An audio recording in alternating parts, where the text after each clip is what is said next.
When you stop to think about it, there isn't a more important job in the world than the one done by the dedicated men and women of fire and rescue. We've all seen them racing to a fire or emergency, sirens blasting, lights flashing, but that's only where the work begins. You're about to see it all from the first day of training to the last shift fire and rescue work. So climb aboard for a fascinating, fun ride beside these everyday heroes as Wave Telepictures presents On the Go with Fire and Rescue.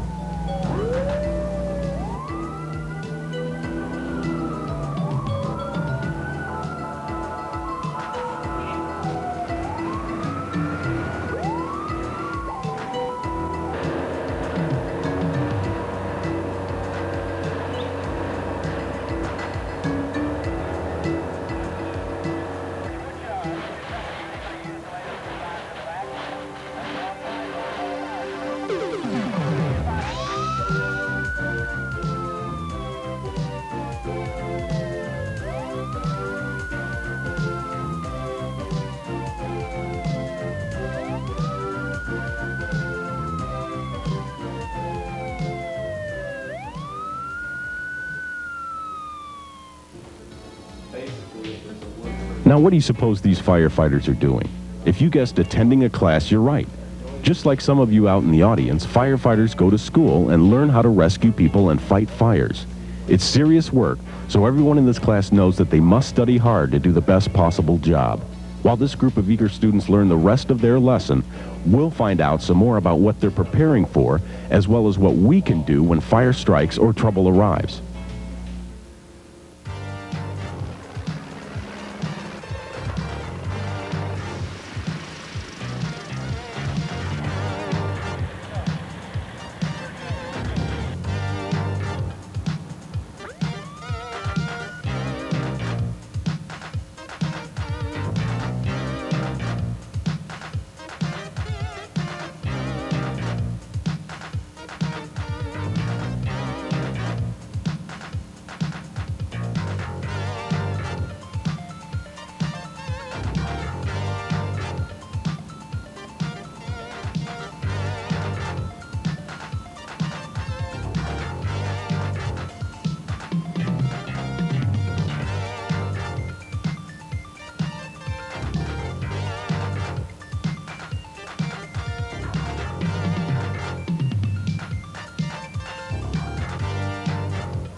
While in training, firefighters learn the proper techniques for handling even something as simple as a ladder. It may seem like an easy lesson, but in an emergency or fire, handling it the right way could make all the difference. Now we're about to see where the first lessons of firefighting take place. This is called a fire pit, and it's located at the Fire Training Academy. Learning how to work the hoses and cover the flames is where it all begins. A flammable liquid has been poured into the pit and then lit and allowed to burn. No two fires behave alike, and all fire rescue personnel must first understand what is feeding the flames. Once they've discovered the source of the fire, they can take the proper steps to extinguish it. Did you know that water isn't the only device used to put out fires? Whether it's white foam or water, there's more to the work than just pointing a hose at the fire. Here's just a few things to think about on the scene of a fire. Where should you hit the flames? What type of angle do you take? When do you back off from the heat? Is the air being filled with dangerous poisons from the smoke? How do you know when and where to enter a burning building? These are just a few of the questions that are answered in the fire training sessions.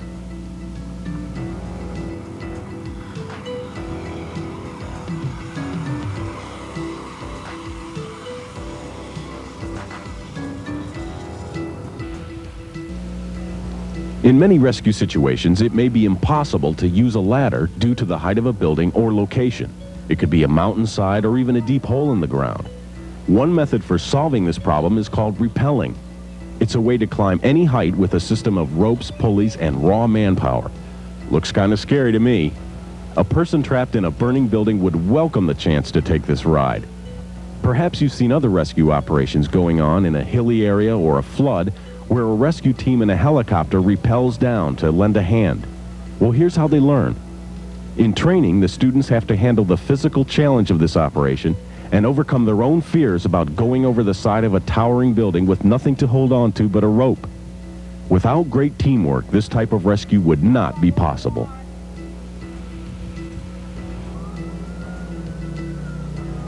Getting to the scene of a fire or emergency is just as important as the work done on the scene. Learning how to drive the vehicles and operate the tools of fire and rescue is a vital lesson for all the men and women in uniform. Traveling at high speeds on busy streets in these gigantic trucks is an awesome job. Drivers must be aware of all the small details, like mapping out the quickest route to the scene, avoiding heavy traffic, and of course finding the all-important fire hydrants on the scene.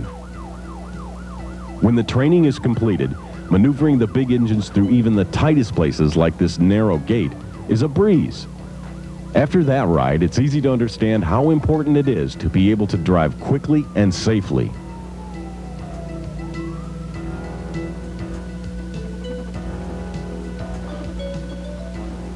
You're looking at another unit in the fire and rescue team.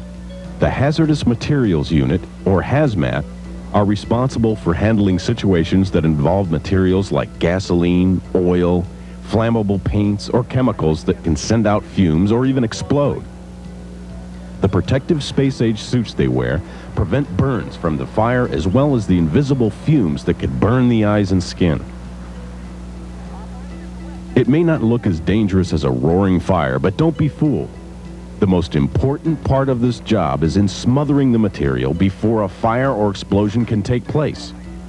Once the situation is under control, the final step in the operation is in sealing up all the leaks and cutting off the flow of dangerous materials.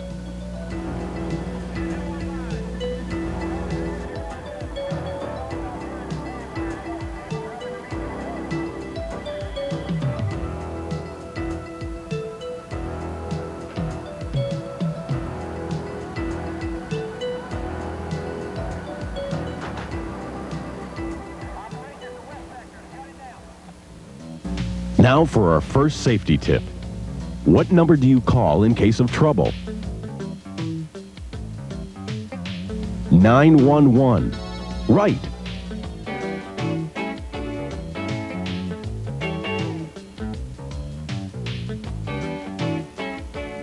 These men and women go through hours and hours of training out on the grounds of the Fire Academy and in the classrooms, preparing for life after graduation and the chance to respond to the real thing.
Arriving at the scene of this blaze, our fire and rescue friends see that the entire second floor of this house is engulfed in flames.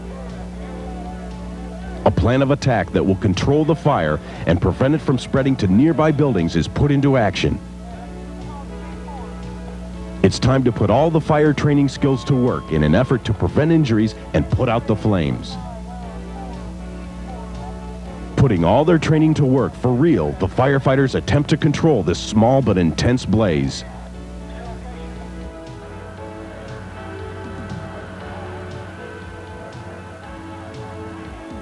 Realizing that the fire is too strong, they decide to pull back from this position and regroup from a safe distance.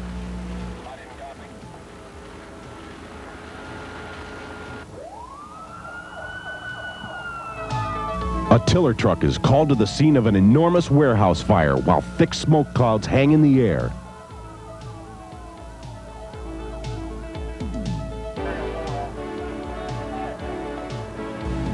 Firefighters work on the ground and above the ground. The bucket of the aerial truck provides a good position to pour a strong, steady stream of water onto the flames.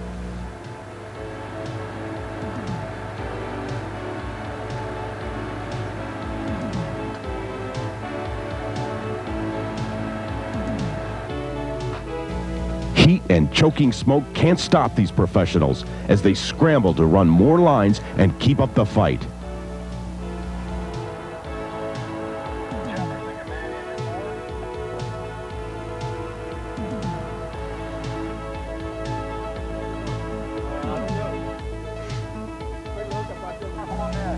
The intense heat generated by the raging fire, along with the powerful blast of water directed at the building, eventually do serious damage. An entire wall of this building comes crashing down in a matter of seconds.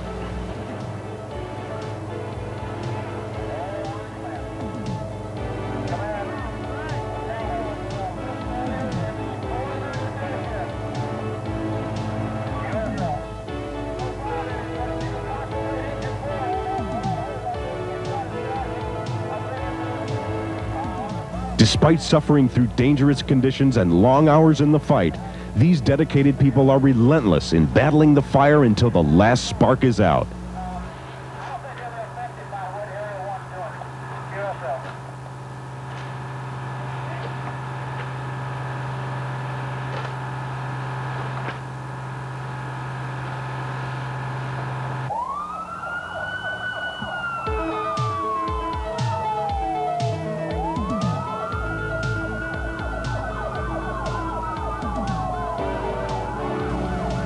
As we've already seen, the work of fire and rescue doesn't end when the fire is put out. Emergency rescue operations are just as important. This emergency rescue team is responding to an accident that is anything but normal. They've been called to the scene of an accident involving a small airplane that crashed in the parking lot of a fast food restaurant. One of the plane's engines ended up in some nearby bushes. The firefighters check the wreckage to make sure that there are no fuel leaks, which could turn into an explosive threat to all those in the area.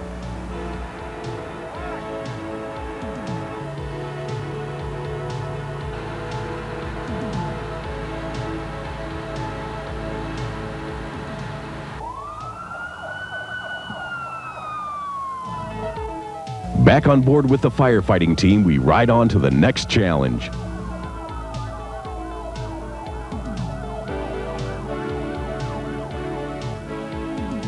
In this case, a fire is burning inside this large school board administration building. Keep a close eye on the window just to the left of the fireman and watch as the incredible heat given off by the fire dissolves the window. Look at all the other windows with fire in them, because later on we'll take another look from out here.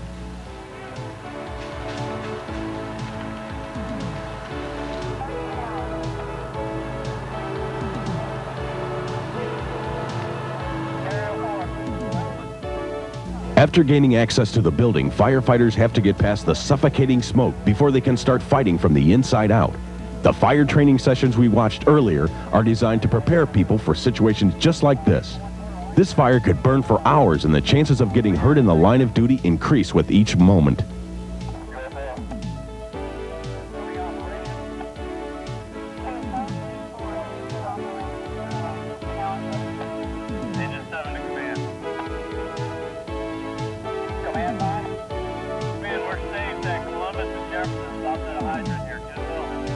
It's been a tough fight, and you can see that these firefighters have worked themselves to exhaustion in a brave battle to defeat the fire.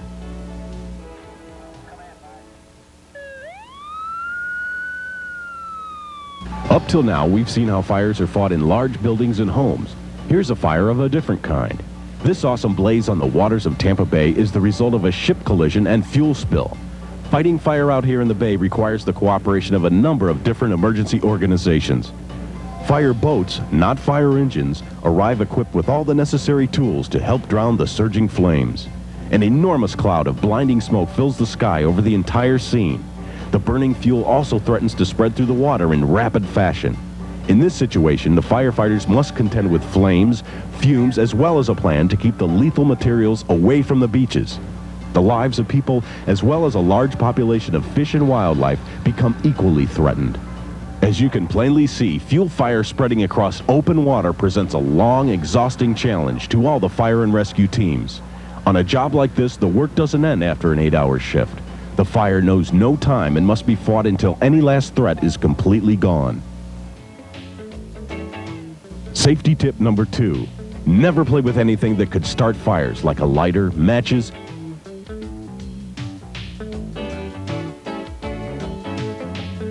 or even the kitchen stove. Remember that it only takes one small spark or a single flame to start some big trouble, so stay away.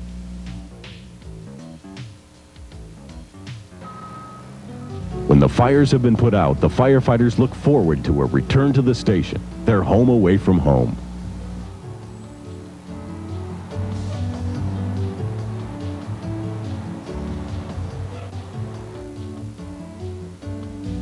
Here, these dedicated people find a chance to relax, unwind, and rest. Whether it's watching some television or even getting some exercise, it's a chance to enjoy some well-deserved time off.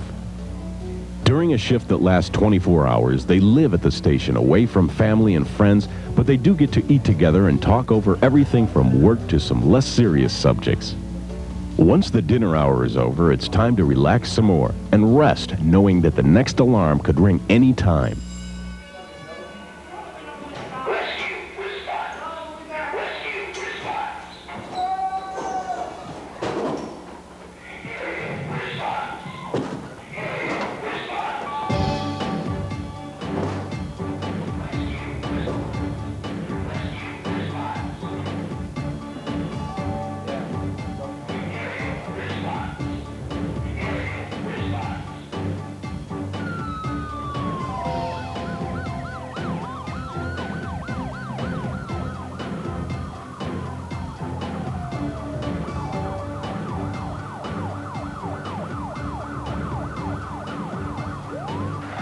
Back on the job, just like that, and this time it's a fire roaring inside a church.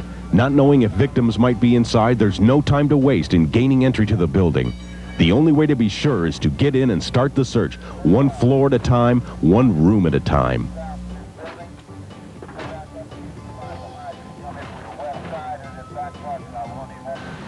Here you're seeing how the firefighters use the water to not only put out the fire, but also to soak some other areas of the building before the flames do some more damage.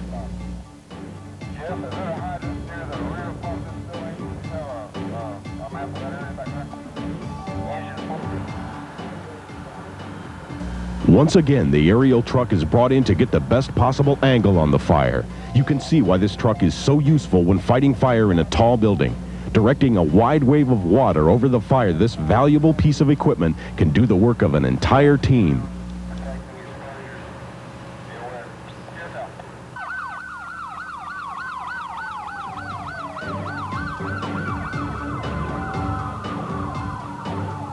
Just when one threat is ended, it starts all over again as we take you to the scene of yet another fire.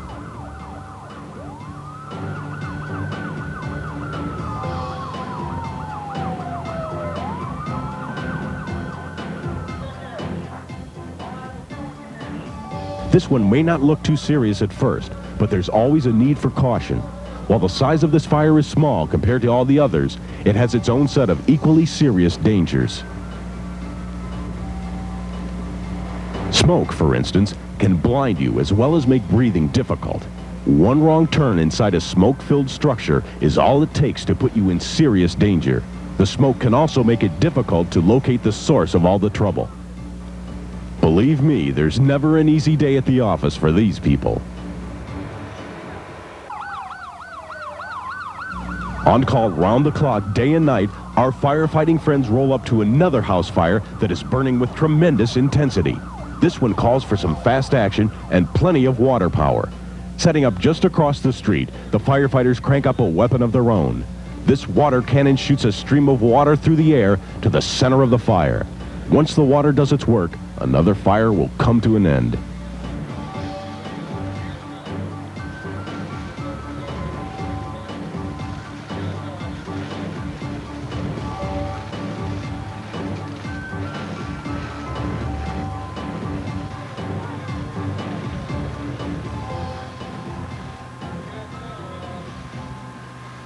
Safety tip number 3. What should you look for in any room you are in?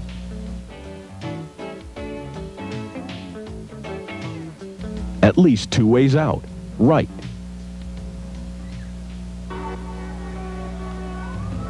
Back on scene, it's another small but lethal house fire with plenty of hot action. Once again, the best way to defeat this fire is with water power generated by the water cannons that blast away at the searing flames. The fierce heat is strong enough to cause our camera to go haywire for a few moments. Imagine what that would feel like if you were standing this close.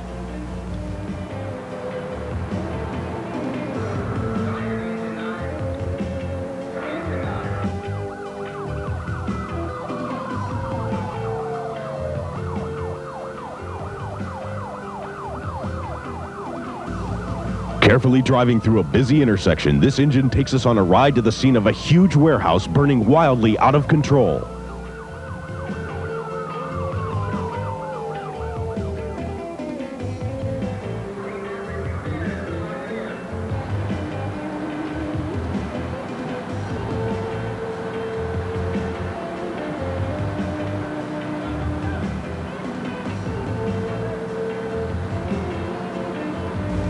You can see that in addition to the flames, this building is throwing off a wide shower of sparks and burning embers that could spread trouble to the surrounding buildings.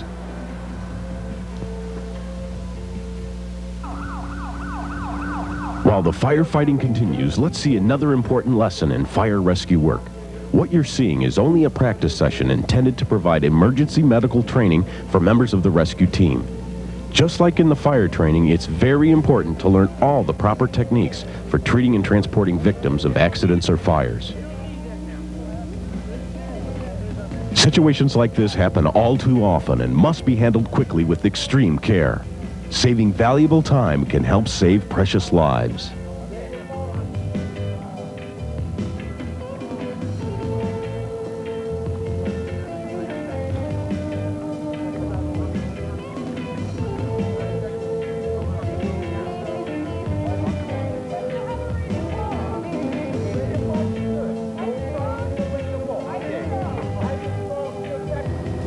Another member of the emergency rescue team is the air rescue helicopter.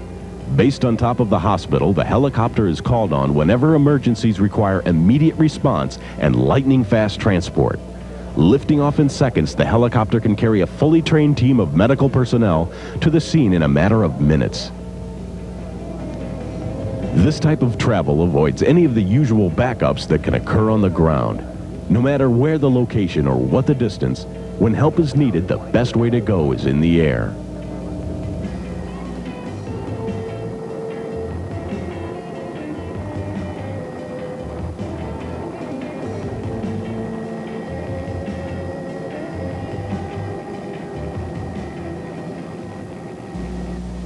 Safety tip number 4.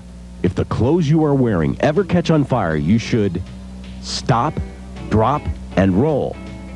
By doing this, you will smother the fire and prevent any serious injury. If you happen to be with someone who doesn't know this valuable lesson, please help them. Stop, drop, and roll.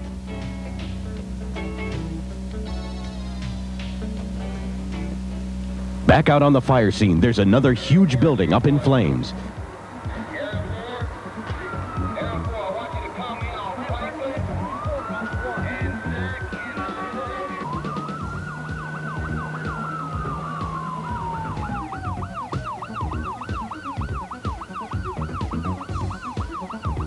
quick response of the firefighters has them on the way in a flash. With lights blazing and sirens blasting, they find a clear path through the streets. At the scene, the first thing to do is locate the closest fire hydrant, then hook up the hoses and start the water flowing.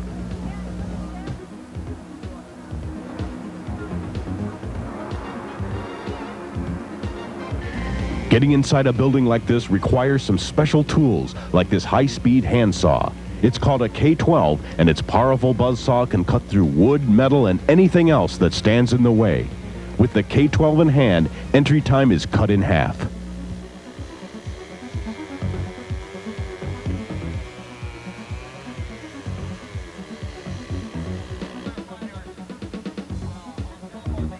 Located right in the middle of a crowded downtown section, a fire of this size threatens property as well as any people in the area. The firefighters must fight the fire and also keep people clear of the area, and you'll see why shortly. Determining the best plan of attack is perhaps the most important phase of the operation. The most obvious danger is the fire itself, but another threat develops as an entire wall of the building weakens and then crumbles in an instant. You can see why venturing near the scene is not a good idea. Situations like this are why the firefighters must be ready to respond at all times. Just when they think they have things under control, the work gets even more difficult.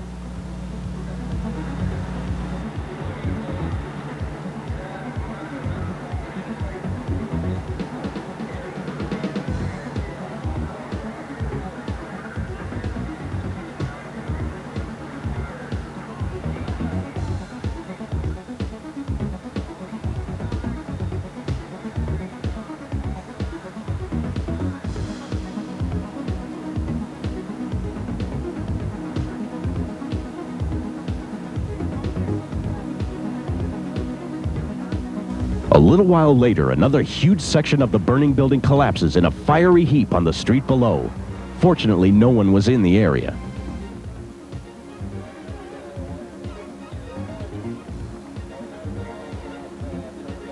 Having spent a long night out on the street working to end another fire, it's time to pack up for the trip back to the station.